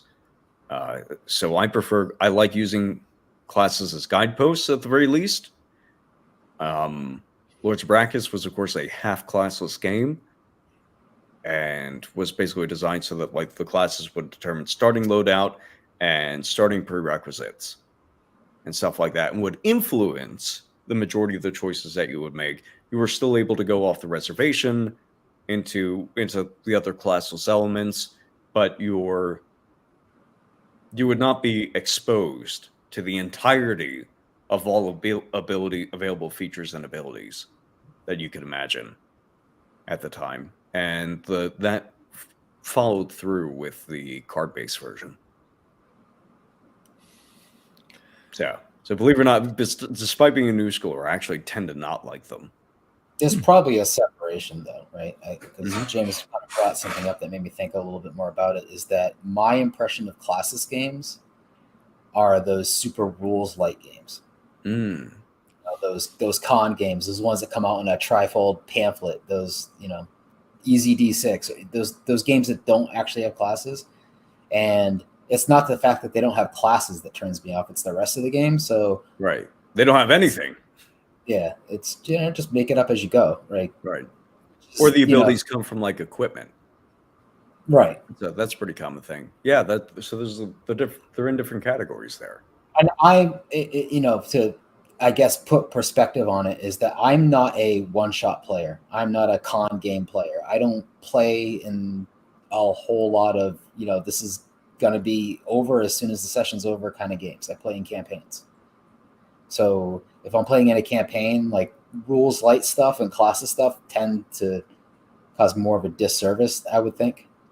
That, and why would I want to play a campaign in a game that I'm not already happy with? So, right. I went through the comments. I found one from EOTV where he personally attacks me He says choosing not to voluntarily inflict struggle sessions on yourself regarding 5th edition is a superpower. No, he was giving me a clap. That was when you were saying I was being quiet. I was like, "Yeah, you guys are talking about 5th edition. I haven't played it." Oh, okay. Yeah, all right. EOTV, I don't take offense then. Let's see. Bounded Accuracy says they can buy magic items. That's true, but for me personally, I don't have an issue with players buying magical items. It depends on how they're bought, though. I don't like the whole, like magic supermarket. For me, you're going to get in contact with. It's going to be like a drug deal. Right. You have to, get some research done to find out who has what you're looking for, and then if they're willing to sell it, then you have to like build up some trust, in some way, or at least put yourself probably in a dangerous situation where maybe they end up murdering you and taking your stuff. Who knows what exactly is going to happen, because they're probably going to be in the hands of people that are very fucking dangerous, and they don't play around because there's a lot of magic that can instantly, kill people. I have to thank Jack Vance for giving me some inspiration on that kind of stuff. Right. You don't go into Mazirian's house and, touch things without expecting to get something crawling on your spleen. Let's see. Nothing like training montages to Eye of the Tiger. Some people throwing shade. Guys, don't be throwing shade at people. Come on. What feats lets you swing from a chandelier? No, that was an example of improvisation. That was an example of a feat. That was my example of how people used to improvise in the beginning of the game. They had their base spread of actions, and from there they would say things like, "All right, well, I could swing across the chandelier, and kick the orc off the balcony, or I can try to trip somebody or try to disarm them." Stuff like that. This is an interesting comment here. Bounded Accuracy says, because gamers are not in general as creative nor clever as they believe. So let me say this. Most gamers, at least of my generation, yes, I'm including myself here, were conditioned to think in video game terms. And what video game terms prescribe is that your version of creativity is going with what already exists and trying to find a creative way of utilizing it. I think that had people of my generation grown up with like NetHack or something, I think that they would be a little bit more open to, something that's more, something that's more prone to I just want to try something. There's no precedent here. It's absolutely just, something in my brain. And, I think that they are creative. I think that they are clever. I just think that they don't really have the tools yet. And they need to be restating the premise, which is that the players the players are choosing not to improvise on account of feats. Like, oh, well, they're just not creative enough. It's like, no, we already discussed several barriers to people improvising, one of which is I'm not confident that the DM knows how to do this properly. I don't think the newer games are teaching them either. I think that, to dovetail into another topic of push button solutions, look at the 5th edition character sheet, and you have like that nice little clean section of investigation. What was it? Arcane, perception, all those things that are, akin to menu options. And I don't know if you want to use skills as those, because those tend to be what improvisations are based off of. Yeah, I was gonna agree with that. People use them in place for actually role playing, though, right? Yeah, like, you're right. You're right. People will declare I'm rolling a investigation. Yeah. They hit the button, investigation. They don't say I'm investigating as easily as they might say I'm rolling an attack. And they might just say, "What the fuck does that mean?" What's up? You just tell them, what the fuck does that mean? What does it mean to investigate in this scenario? Right. Explain it to me. And then we'll much like if you said I'm rolling an attack, you would have to tell me what you're using to roll the attack and who it was targeted against. Mm-hmm. Sure. I mean, I'm agreeing with you. I'm just saying that if anytime that people do that, where they try to bypass the whole interface of the fictional world and what their character is doing, and they just like game term, then that's whenever I'm like, well, what the fuck does it look like? Because otherwise, yeah, they are usurping That's role playing.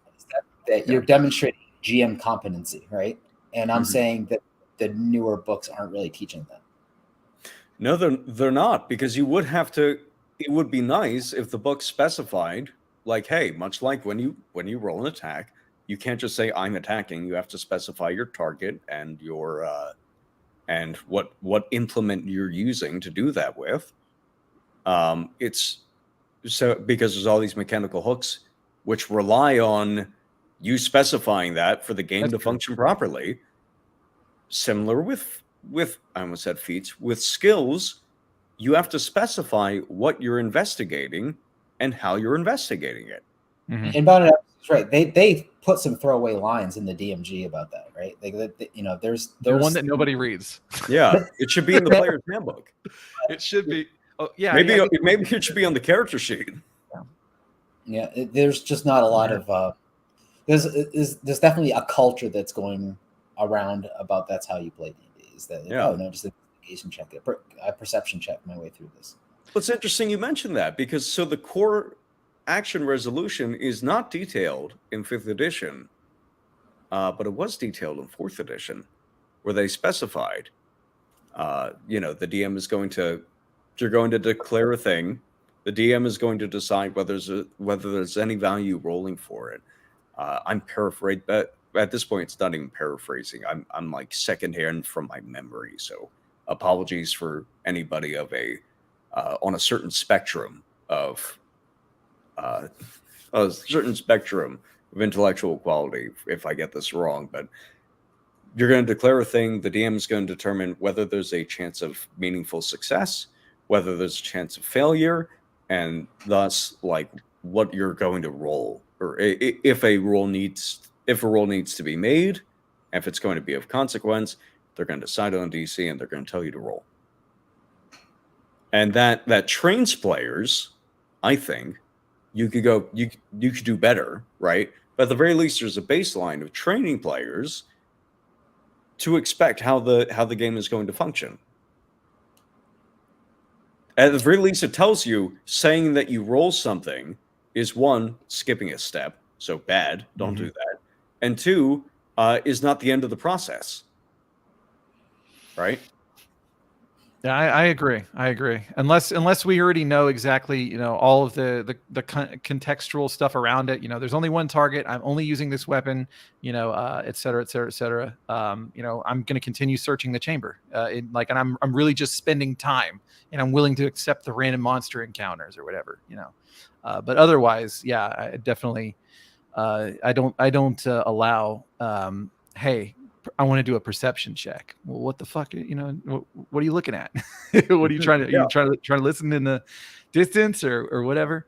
I already told you what the room looks like. There's a desk, a drawer. There's a desk, a chair, and there's a bookshelf. Mm-hmm. Say, well, I investigate. Well, which of the three are you investigating, and how are you doing it? Yep.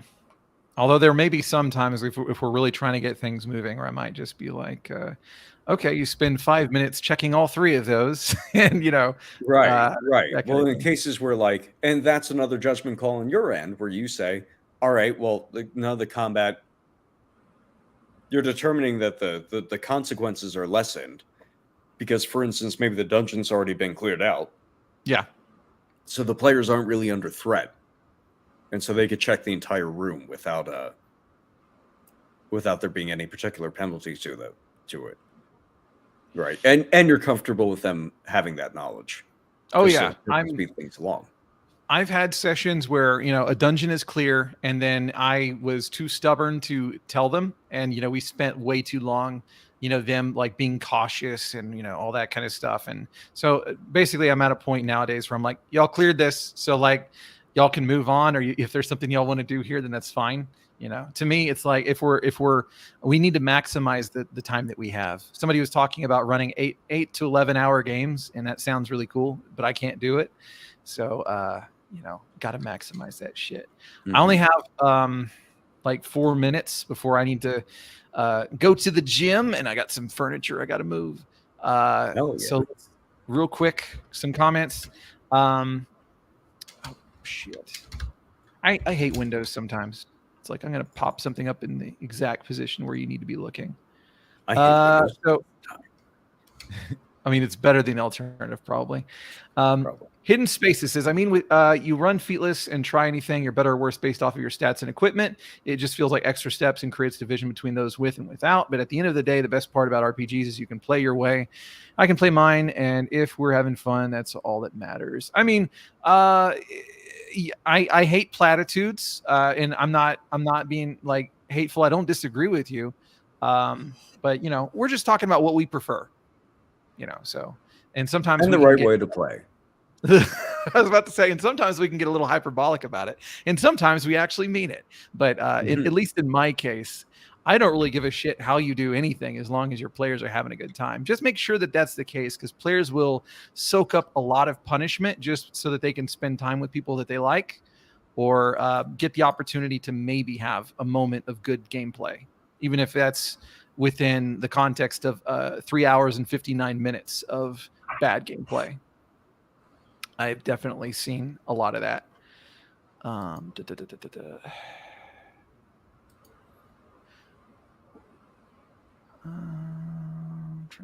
One of the issues skills have in 5 years, there's no time cost, probably. Okay. Yeah, so that would have been good. It would have been good for them to say, this is about how long it takes to pick a lock. This is about how long it takes to, depending on, and they have those things in the DMG for first edition. That would have been a good thing to have. So time in general is sort of ignored in 5th edition. Yeah, they're just kind of like, it's whatever. You can figure it out. You'll be fine. Half sentences devoted to it in this one core rule book that nobody ever reads. Therefore, they have addressed it. I'm kind of convinced that unless the text specifically has player options, they're not going to read it anyway. Because that's really what people focus the game around. Everything else is just kind of, what do I feel like is appropriate? Which is in the book, the culture, like I was writing in chat, the culture of 5e is so different. The way that the meta of teaching others how to play has developed very past the designers.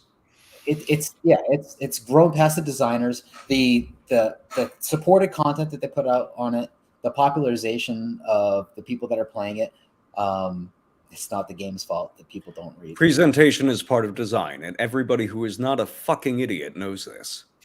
Yes, but like I was saying, no matter where you put it, they wouldn't read it. No, because you actually did mention one place where they would read it, and it's in the character abilities. And believe it or not, if you put, maybe in sidebars or something, but I don't know. They don't even not read even all sidebar. Okay, spells. Think of an ability like for the rogue, which says instead of 10 minutes to pick a lock, it only takes you 1 minute to pick a lock. Ooh, the player has now been exposed to the information. Territory, I feel like. What's up? Said we're getting into 3.5 territory. I feel like. I don't. I didn't play 3.5. I'm just saying, like, the way you have that kind of real incremental, increase in everything. That's the way. Or you just put it in the rogue features. Say, by the way, it takes you about 10 minutes to pick a lock, and you're going to be doing that often. That would be nice. That's the place to put those rules because they're of most relevance. That would be nice. I think that it would be good if, it's like Zherbus was saying, although I have heard testimony from a lot of people that have played for a long time that it was kind of the same for them. You just kind of ran it however the person who taught you ran it, and then you kind of got your own rhythm and, got your own personality, and then you passed it on. And rather than any kind of, a lot of people actually sitting there and absorbing everything, from the text. Maybe the older crowd did. But it doesn't sound like the younger gamers did. Anyway, well, do y'all have anything that you want to pimp out before we go? I certainly don't. I don't have any. Not as of yet. No. So I'm going to be starting a YouTube channel called Gelatinous Rube under a different name, and I got I actually posted the base model, pre-straw hat and piece of hay in its mouth. Brad was playing it Miltonic says, earlier, Brad. You weren't there. Model thing that you're going to be using as the mascot, right? You Pardon? modeled it. Yeah, I modeled it. That's going to be the mascot for the channel. And I'll do very simple, like overly sarcastic production style animations with it, so there's something to enjoy on screen, and little doodles, and maybe the occasional guest artist. Hell yeah, so man! That'll be quite fun. That is fucking awesome. I'm excited for it.